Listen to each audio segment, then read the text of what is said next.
Existe uma forma de tornar água contaminada própria para beber usando uma única peça de metal que cabe na palma da mão, sem cartucho de filtro, sem bomba, sem eletricidade, sem peças de reposição. Nunca. Só um pequeno pedaço de cobre dentro de um recipiente com água suja, as bactérias morrem, os patógenos se desfazem, a água sai limpa, e essa mesma peça de metal, exatamente a mesma, também impede que todas as suas ferramentas de ferro e aço enferrujem de novo pelo resto da vida. Um metal. 2 problemas resolvidos. $3.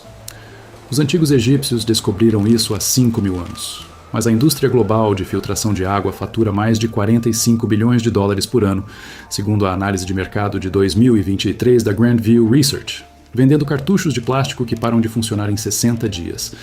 Um pedaço de cobre que custa $3 e nunca se desgasta não pode ser empacotado, assinado nem recomprado. Isso não é coincidência. É matemática. A pergunta não é se isso funciona. Cientistas da Universidade de Southampton confirmaram isso em testes revisados por pares. A pergunta é, o que você faz ao montar isso? Porque existe um erro que quase todo mundo comete logo no primeiro passo, antes de o cobre tocar a água e que anula boa parte do efeito. Já vamos chegar nisso. A indústria de filtração de água movimentou $45 bilhões no mundo em 2023. Pense nisso por um instante. É mais dinheiro do que todo o PIB de mais de 100 países da Terra, gasto todos os anos com carcaças plásticas, blocos de carbono e membranas de osmose reversa. A lógica financeira aqui não tem mistério. Ninguém cobra a assinatura mensal por algo que custa $3 e nunca se desgasta. Não dá para criar um ciclo de reposição em torno de um material que continua funcionando, você conferindo ou não. O silêncio em torno do cobre na preparação doméstica mais popular não é descuido. Esse silêncio é um modelo de negócio. Os antigos egípcios não tinham uma palavra para bactérias. Não precisavam. Por volta de 3.000 a.C., cerca de 5.000 anos antes deste vídeo, eles armazenavam água e vinho em recipientes de cobre. O Papiro de Ebers, um dos textos médicos mais antigos ainda existentes, escrito por volta de 1550 a.C., recomenda especificamente o cobre para tratar feridas infectadas e purificar água. Eles perceberam que quem bebia em recipientes de cobre adoecia menos, e continuaram fazendo isso. Esse conhecimento se espalhou. Textos antigos da medicina ayurvédica indiana, de pelo menos 3.000 anos atrás, descrevem uma prática diária chamada Tamrajal, que se traduz diretamente como água de cobre, em que se enche um pote de cobre à noite e se bebe dele pela manhã. Não como ritual, como remédio. Soldados gregos e romanos levavam cantis de cobre em campanhas militares. Reis persas guardavam a água da realeza em recipientes de prata, mas o abastecimento dos exércitos abaixo deles passava pelo cobre. Os soldados que bebiam em vasos de cobre voltavam das campanhas. Os que bebiam de barris de madeira muitas vezes não voltavam. Ninguém publicou um artigo sobre isso. Ninguém precisava. O resultado era visível. A explicação científica chegou em 1893. Um botânico suíço chamado Carl Wilhelm von Nageli estudava como certos metais afetavam algas e organismos unicelulares. E notou algo estranho. Mesmo em concentrações tão diluídas que mal podiam ser medidas, quantidades pequenas demais para ver, pequenas demais para sentir o gosto. Certos metais ainda conseguiam matar células vivas. Ele chamou isso de efeito oligodinâmico. A raiz grega significa pequeno poder. Pense no que isso quer dizer em termos físicos. Imagine jogar um único grão de sal, não uma colher, só um grão, em uma banheira cheia de água. Você não vê, você não sente o gosto, mas se você fosse uma bactéria tentando sobreviver naquela banheira, aquele grão seria fatal. É isso que acontece quando o cobre fica na água. O metal libera uma quantidade minúscula de íons de cobre. Pense nos íons como partículas invisíveis que se soltam da superfície do metal, do mesmo jeito que o vapor sobe de uma panela quente. A água continua sendo água, mas algo invisível está se movendo por ela. Essas partículas se espalham pelo líquido. Quando uma bactéria encosta em uma delas, o íon abre um buraco na parede externa da célula. O conteúdo da bactéria vaza. Ela morre. O cobre continua liberando íons, e os íons continuam agindo. Um estudo de 2012, publicado no Journal of Health, Population and Nutrition, testou isso diretamente. Os pesquisadores encheram recipientes de cobre com água contendo E. coli, Salmonella typhi e Vibrio cholerae. Essas são 3 das bactérias mais comuns por trás de doenças transmitidas pela água no mundo. Depois de 16 horas de contato com o cobre, nenhuma das 3 era mais detectável, não reduzidas a níveis seguros, não reduzidas em 90%, indetectáveis, 0. 16 horas é só uma noite. Você enche o recipiente antes de dormir. e bebe quando acorda. É só isso. Agora é que isto fica ainda mais útil. O mesmo metal que mata bactérias na água também protege o ferro e o aço da ferrugem. Não porque o cobre seja mágico, mas por algo muito específico que acontece quando o cobre toca no ferro na presença de umidade. Ferro e cobre são ambos metais, mas reagem de forma muito diferente quando aparece oxigênio. Pense em duas pessoas à mesa. Uma come tudo o que lhe põe à frente, não consegue evitar. Esse é o ferro. A outra mal toca no prato. Esse é o cobre. Quando os dois metais estão em contato dentro de um líquido, até no ar úmido, o ferro adianta-se e agarra o oxigênio antes do cobre. O ferro leva o impacto. O cobre fica limpo e podemos usar isso de propósito. Se fizermos o cobre depositar uma camada fina na superfície de uma ferramenta de ferro, ele passa a ser uma pele sobre o ferro. O oxigênio pousa nessa pele de cobre, não encontra ali nada com que reagir e segue em frente. O ferro por baixo nunca chega a ver o oxigênio.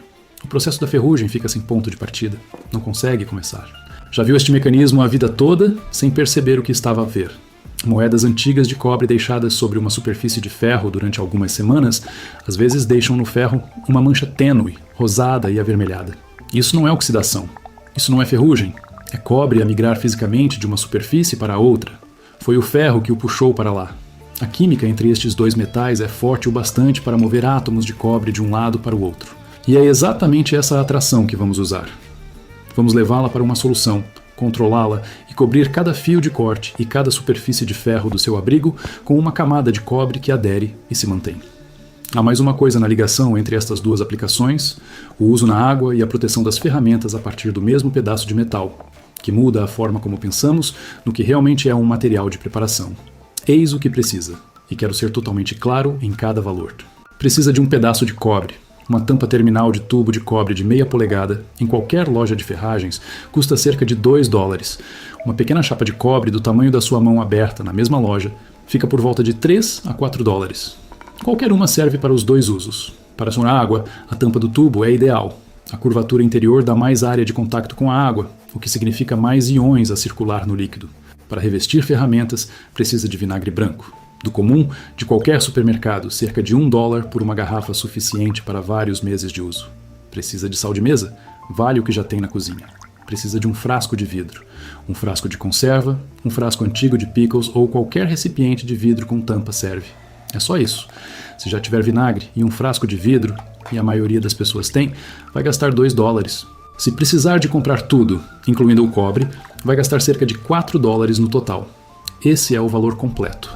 O erro que quase toda a gente comete acontece antes de o cobre tocar na água, não no fim, logo no primeiro passo. Tubos e chapas de cobre comprados em lojas de ferragens vêm cobertos por um resíduo fino de fabrico, uma película deixada pelo processo industrial que moldou e cortou o metal. Fica na superfície como uma camada de gordura numa frigideira nova. Se colocar o cobre diretamente no recipiente com água sem remover essa película, obtém talvez 10% da libertação de íons que devia ter. As pessoas experimentam, não notam diferença nenhuma e concluem que tudo isto é um mito. Não estão erradas em relação ao que viveram. Só saltaram a preparação. A solução leva 15 minutos e não custa nada. Deite uma pequena quantidade de vinagre branco numa taça, o suficiente para cobrir totalmente a peça de cobre quando a pousar na horizontal. Coloque o cobre no vinagre. Deixe-o ficar 15 minutos. Observe a superfície. A cor vai mudar enquanto espera, passando do castanho alaranjado baço do cobre de loja para um rosa-salmão mais limpo e vivo. Essa mudança de cor é a película a sair. A superfície está agora aberta. Quando a cor tiver mudado por completo, retire o cobre. Passe-o por água limpa. Seque-o com um pano. A partir daqui, não toque na superfície limpa com as mãos nuas. A gordura da pele começa a recobri-la em poucos minutos. Use um pano ou uma pinça para mexer nela. Esse é o passo que ninguém lhe diz.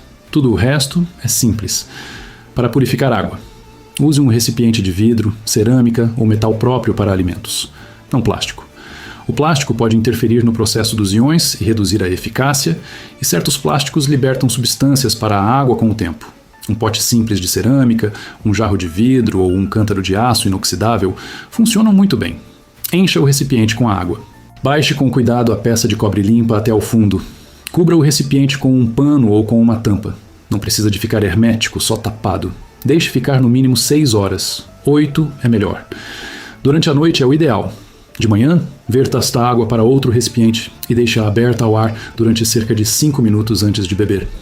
Esse passo final deixa dissipar qualquer cheiro metálico leve, da mesma forma que o aroma do café quente enfraquece quando arrefece. A água fica segura. A peça de cobre continua no fundo do recipiente original, pronta para a próxima enchida. Não se gasta. Não perde força. A mesma peça funciona sempre, todas as vezes. Quanto ao tamanho, não precisa medir nem calcular nada.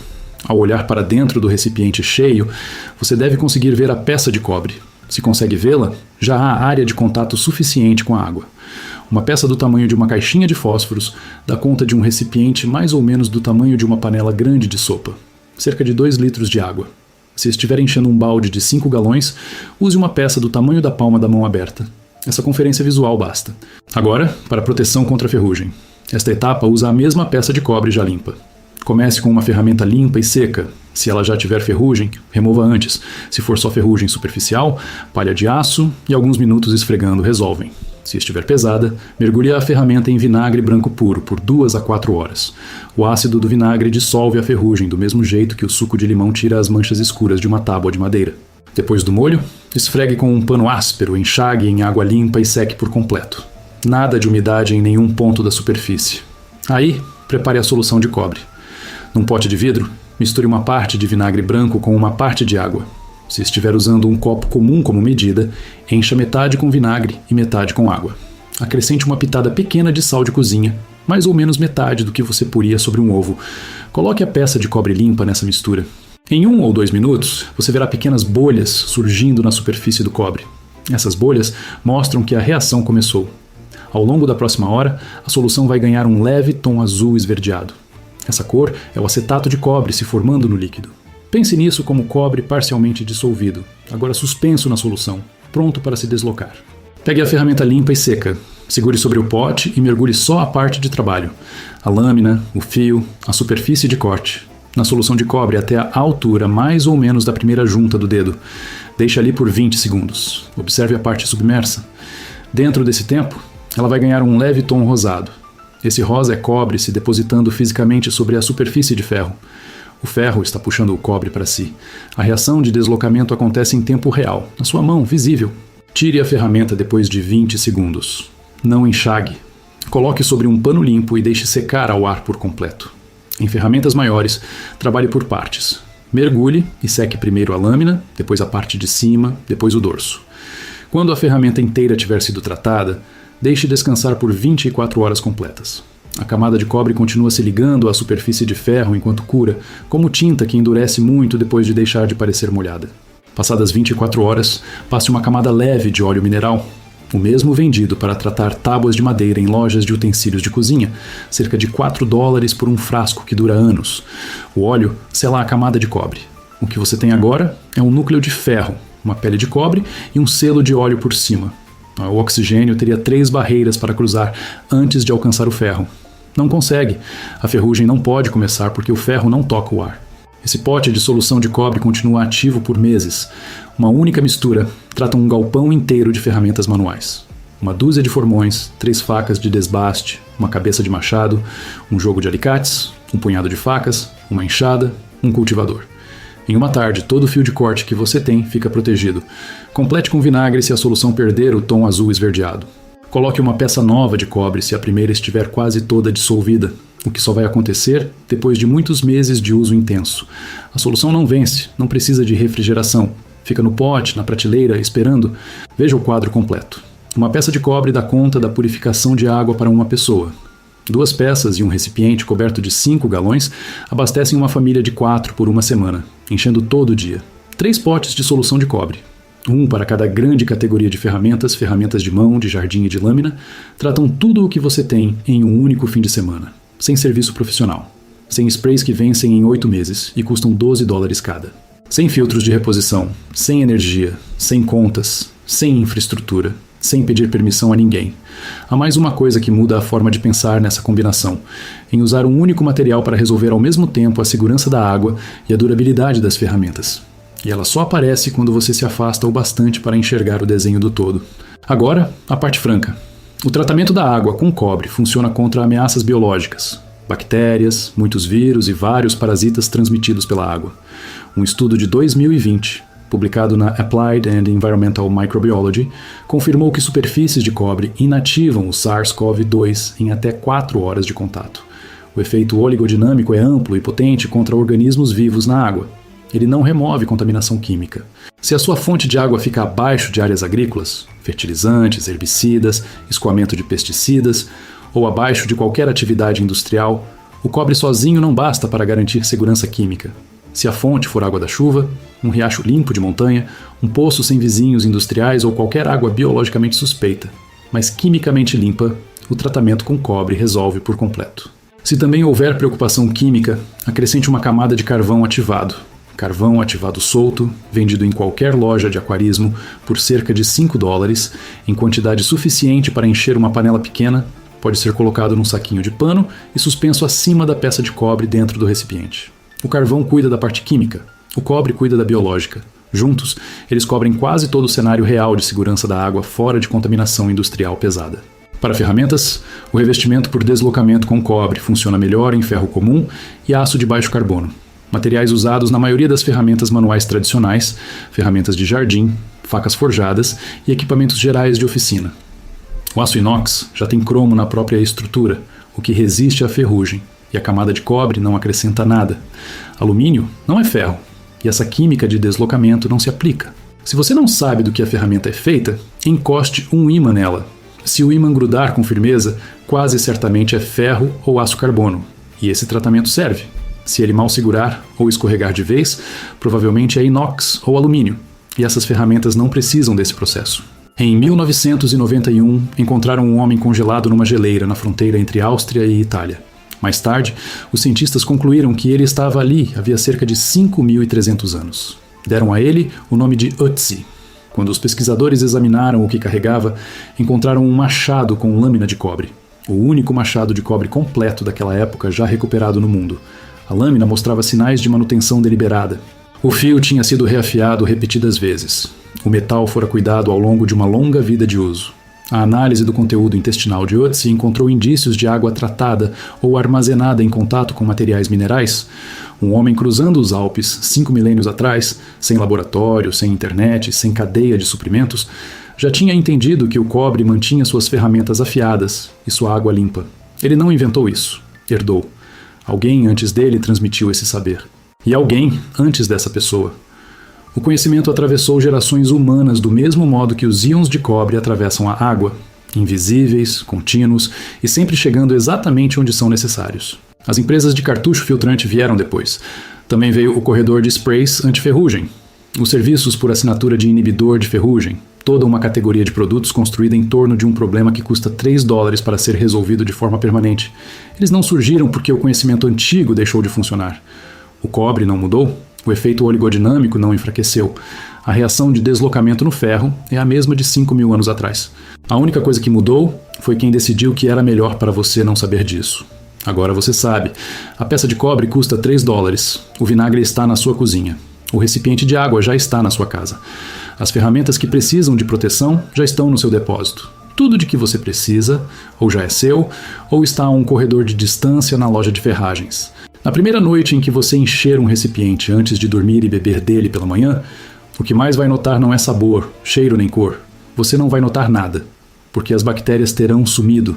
E essa ausência, completa, silenciosa, invisível, é exatamente o som de 5.000 anos de conhecimento humano.